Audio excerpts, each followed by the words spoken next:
धन्यवाद जयराम जी, आप सब लोगों का बहुत बहुत स्वागत है। अभी हमारे कांग्रेस अध्यक्ष और पूर्व अध्यक्षा ने आप लोगों को बताया कि लोकतंत्र के ऊपर किस प्रकार का खतरा मंडरा रहा है, किस प्रकार से कांग्रेस पार्टी के बैंक खातों के ऊपर हमला हुआ और ये कोशिश करी जा रही है कि फाइनेंशियली कांग्रेस पार्टी को पंगु बना दिया जाए। ये केवल कांग्रेस पार्टी के खातों पे नरेंद्र मोदी सरकार का हमला नहीं है, बल्कि भारत के लोकतंत्र पे हमला है।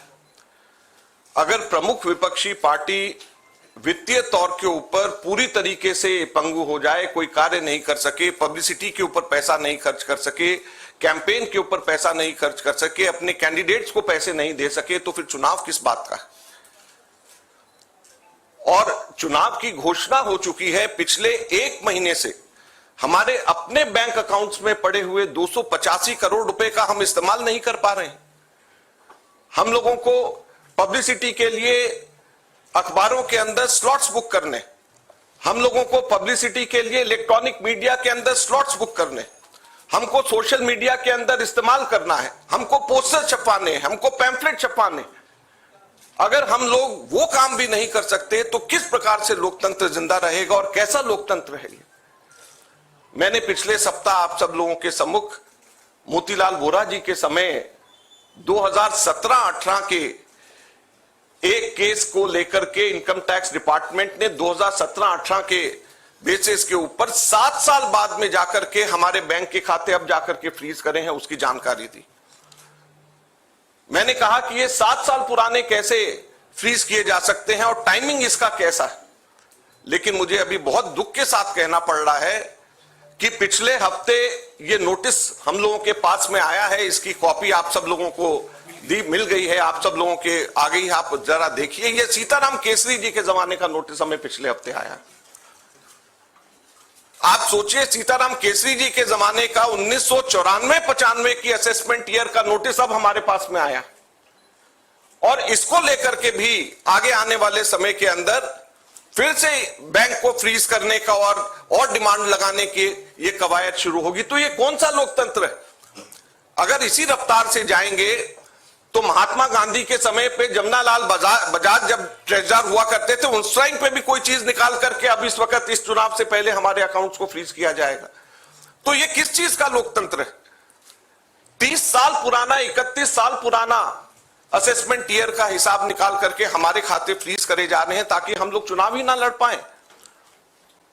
हम लोगों के पास में मुख्यतः 3 बातें हैं कहने की। हर पॉलिटिकल पार्टी इनकम टैक्स से एग्जेम्प्टेड होती है, कभी किसी ने भी पेनल्टी इस तरीके से नहीं दिया, तो कांग्रेस पार्टी को अकेले क्यों चुना जा रहा है। दूसरा, इसकी टाइमिंग देखिए, 2017-18 का मोतीलाल वोरा जी के टाइम का और 1994-95 का सीताराम केसरी जी का समय, और केवल 1 महीना पहले चुनाव के घोषणा होने से पहले यह काम शुरू किया जाता है। और तीसरा, क्वांटम ऑफ पनिशमेंट देखिए कि कितना बड़ा पनिशमेंट। क्या हमारे सिर्फ 0.07% पूरा 199 करोड़ का कैश में हमारे अपने एमपीज ने अपनी तनख्वाह दी, उसकी वजह से 0.07% की अनियमितता की वजह से 106% की पेनल्टी हमारे ऊपर लगाई गई। 106% की कितना, 0.07% की अनियमितता की वजह से 106% की पेनल्टी हम लोगों के ऊपर लगाई गई है। ये क्वांटम हम लोगों ने मात्र 30 दिन लेट हम लोगों ने अपने अकाउंट सबमिट करे। ये इनकम टैक्स एक्ट मेरे पास में है, इसका सेक्शन 234F ये कहता है कि सिर्फ 10,000 रुपए की मैक्सिमम पेनल्टी ली जा सकती है अगर कोई व्यक्ति लेट अपना, कोई भी ऑर्गेनाइजेशन या व्यक्ति कोई भी लेट अपना इनकम टैक्स सबमिट करे, केवल 10,000 रुपए।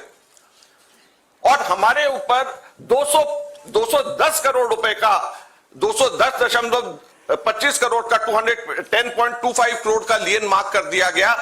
10,000 की सिर्फ पेनल्टी, सिर्फ 0.07% का हमारा टोटल अकाउंट में से कैश के अंदर लिया गया। ये कहां का न्याय। 115 करोड़ रुपए फोर्सफुली हमारे बैंक अकाउंट से इनकम टैक्स ऑफिसर्स ने बैंक मैनेजर्स के पास में जाकर के सरकार को ट्रांसफर करा दिया गया। वो अब हमारे पास में नहीं है। 115 करोड़ रुपया बैंक मैनेजर्स को जाकर के एक तरीके से डरा करके धमका करके इनकम टैक्स ऑफिसर्स ने हमारे अकाउंट से इनकम टैक्स डिपार्टमेंट और सरकार को वापस ट्रांसफर करा दिया। मैंने बताया जैसे पिछले 5 हफ्ते से 1 महीने से भी ज्यादा हम अपने पैसे जो हमारे वर्कर्स ने इकट्ठे करे हैं वो हम इसका उसका इस्तेमाल नहीं कर पा रहे हैं। ये कहां की डेमोक्रेसी है, ये कहां का लोकतंत्र रह गया। तो इसलिए हम आपसे कहना चाहते हैं, ये केवल हम लोग तो अपनी लड़ाई लड़ेंगे, लेकिन ये आप लोगों की भी लड़ाई, मीडिया की भी लड़ाई है, देश की जनता की लड़ाई है। अगर आप इसके अंदर हमारे को समर्थन नहीं करेंगे तो लोकतंत्र जिंदा नहीं रहेगा, ना आप रहेंगे ना हम रहेंगे। धन्यवाद।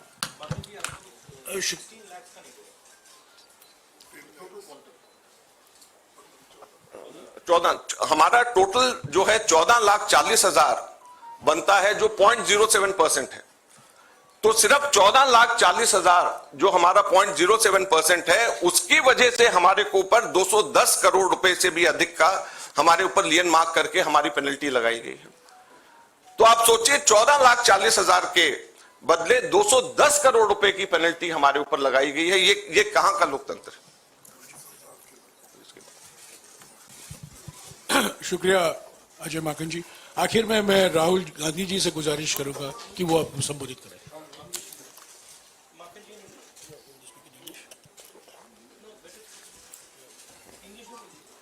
ये डिटेल्स आपको अंग्रेजी में अभी अजय माकन जी देंगे। Friends, there has been an assault on Indian democracy. Our accounts have been frozen since last more than 1 month. Since last around 5 weeks or so, we have been unable to utilize our own funds in the bank. You'll be surprised to know that a case, income tax case pertaining to 2017-18, which is 7 years back, on that basis, income tax has served us notice for 210 crores 25 lakh rupees. That amount of lien was marked against the Congress party in all our accounts, and effectively we are unable to utilize our 285 crore rupees, our own money which is lying in the bank.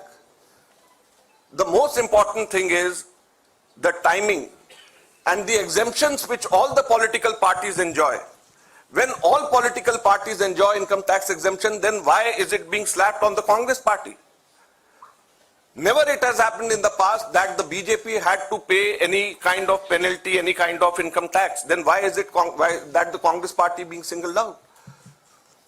The timing is such that 7 years old case, it seemed that the BJP was waiting for the elections to come, and just 1 month before the elections were to be announced, they froze our accounts. So imagine how can it be a level playing field? We don't have money to give to our candidates. We don't have money to publish our pamphlets. We don't have money to organize our public meetings. We don't have money to book advertisements in the social media or in the newspapers. So how are we going to fight the elections, or how is democracy still alive in the country where the principal opposition party is unable to spend even a single penny in the elections?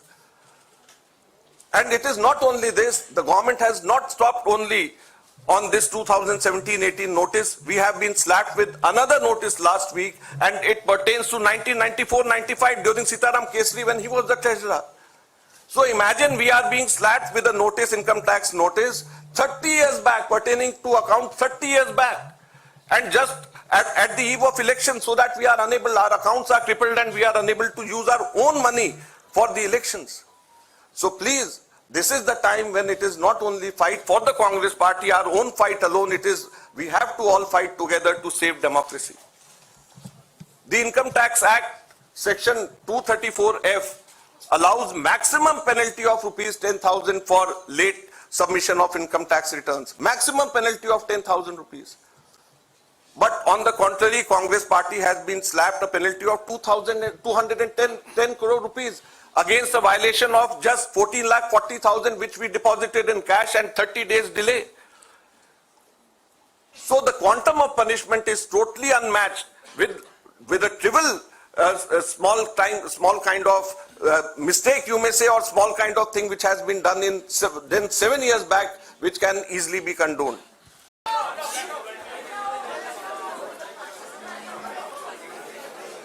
कर दो यार।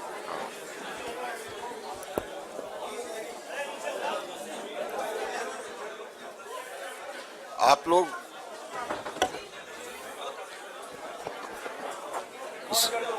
हाँ,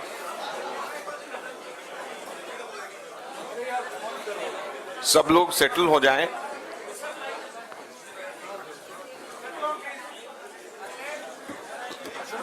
सब लोग settle हो जाएं। अभी जैसे हम लोगों ने विस्तार से बताया कि किस प्रकार से हम लोगों के बैंक अकाउंट्स के ऊपर हमला हुआ, अकाउंट्स को एक तरीके से पूरा फ्रीज किया गया, लियन मार्क करे गए। हमारे 11 अकाउंट्स कुल 4 बैंक्स के अंदर थे और कुल 210 करोड़ से भी अधिक, कुछ बैंक्स के अंदर 135 करोड़, कुछ बैंक्स के अंदर 75 करोड़ रुपए के नोटिस देकर के लियन मार्क किया गया। और इसी बीच में इनकम टैक्स ऑफिसर्स ने खुद जा करके बैंक मैनेजर्स के पास में जाकर के हमारे बैंक से जबरदस्ती हमारे पैसे इनकम टैक्स के अंदर ट्रांसफर कराए, लगभग 115 करोड़ 32 लाख रुपए के अमाउंट के। और वो पार्टी जिसको पूरी ताकत के साथ में चुनाव के अंदर लोकतंत्र की भूमिका निभानी चाहिए, वो पार्टी चुनाव के अंदर लोकतंत्र की भूमिका निभाने की जगह इनकम टैक्स के ऑफिसर्स, बैंक के मैनेजर्स के पास में और कोर्ट्स के ऑफिसर्स के ऊपर चक्कर काट रही है, वकीलों के साथ में मीटिंग कर रहे हैं बनिस्बत इसके कि हम लोग किस तरीके से लोकतंत्र के इस पर्व में हम शामिल हो, उसकी तैयारी करने की जगह। तो आप समझ सकते हैं कि जब हमारे ना केवल रिसोर्सेज बल्कि हम लोगों का समय, हम लोगों की पूरी ताकत इस काम में लगने की जगह कि कैसे लोकतंत्र के पर्व में शामिल हो, उसकी जगह के ऊपर कैसे अपने बैंक अकाउंट के अंदर अपने पैसों को बचाया जा सके, उसमें लगे तो किस तरीके से लोकतंत्र के अंदर लेवल प्लेइंग फील्ड हो सकता है। तो इस बारे में मैंने पूरी अभी जानकारी दी है। आप लोग कोई प्रश्न इस पे पूछना चाहें, स्टेटमेंट भी सर्कुलेट और मेरा स्टेटमेंट भी सर्कुलेट हुआ है, आप लोग कुछ प्रश्न पूछना चाहें तो बेशक आप पूछ सकते हैं। एक मिनट, माइक में बोलिएगा। Yes sir. सर, आप लोग राजनीतिक आरोप तो लगा रहे हैं, प्रधानमंत्री तक पर उंगली उठा रहे हैं कि उनके इशारे पर यह सब कुछ हो रहा है, लेकिन पहले आईटीएटी से कांग्रेस को राहत नहीं मिली और इसके बाद जब आप हाईकोर्ट गए वहां पर भी आपको राहत नहीं मिली, वापस कहा गया कि आप आईटीएटी जाइए। तो क्या ये जो न्यायिक संस्थाएं हैं ये भी राजनीति से प्रेरित हैं? इस पर आपका जवाब चाहिए। देखिए, आईटीएटी न्यायिक संस्था नहीं है, ये क्वासी जुडिशियल बॉडी है। हाईकोर्ट ने हमारे को वापस आईटीएटी के पास में भेजा। हाईकोर्ट ने कोई हमें मना नहीं किया इस तरीके से। हाईकोर्ट ने कहा आप वापस आईटीएटी के पास में जाएं और आईटीएटी उसको देखे। आईटीएटी के पास में जब हम लोग पिछली बार गए तो उन्होंने अपना जजमेंट बेशक हमारे खिलाफ है, उसको देने में ही 2 हफ्ते 14 दिन लगा दिए। तो आप समझ लें कि जहां पे 1-1 घंटा इस वक्त हमारे लिए कीमती है, वहां पर वापस आईटीएटी से क्या जाकर के न्याय मिलेगा। और आईटीएटी का जो दिल्ली में हेड करते हैं वो चार्टर्ड अकाउंटेंट है और वो जो है क्वासी जुडिशियल बॉडी है, हम सब लोग जानते हैं। अब जो है अंततः जब तक के कोई भी इनकम टैक्स केस में या कोई भी केस के अंदर हाईएस्ट लेवल तक के जाने का मौका मिलता है, हम लोग ये कह रहे हैं कि कैसे हम लोगों के अकाउंट्स को फ्रीज किया गया। लोकतंत्र के टाइम पे, इलेक्शंस के टाइम के ऊपर हमारे अकाउंट को फ्रीज नहीं किया जाना चाहिए, हमारे को पूरे के पूरे उसका इस्तेमाल करा जाना चाहिए। जो फाइनल फैसला अंततः जब कोर्ट से जो होगा वो सबको मान्य होगा। लेकिन अगर मान लीजिए कल को कोर्ट में जाकर के 3 महीने बाद हमारा फैसला हमारे हक में भी आ गया तो ये समय 4 महीने का हमारे को कौन और लोकतंत्र को कौन वापस देगा। तो इसको लेकर के हम लोग आगे हाई कोर्ट और सुप्रीम कोर्ट में भी हम जाएंगे, कोर्ट का भी दरवाजा हम लोग खटखटाएंगे, लेकिन हम आपके माध्यम से जनता का दरवाजा भी खटखटाना चाहते हैं, अपने कार्यकर्ताओं का दरवाजा भी खटखटाना चाहते हैं और आपका दरवाजा भी खटखटाना चाहते हैं, ताकि आप लोगों को पता रहे कि किस तरीके से हालात हमारे देश में हो रहे हैं। माकन जी, अभी the Congress president said that ये एक खतरनाक खेल खेला जा रहा है and the other Congress leadership said that this is an assault on democracy. जैसे prime minister has been continuously saying that India is the mother of democracy, और is India heading, जैसी सिचुएशन है where the finances of the principal opposition party is being crippled, तो ऐसे में क्या is India heading towards a country like other dictatorship countries?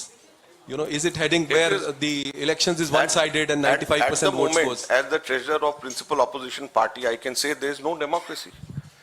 If I can't spend my own money collected from my own workers, so these 285 crores we collected through crowdfunding. It also included Youth Congress's membership money, it included our membership money, it included NSY's money. So if we can't spend our own money, where is democracy?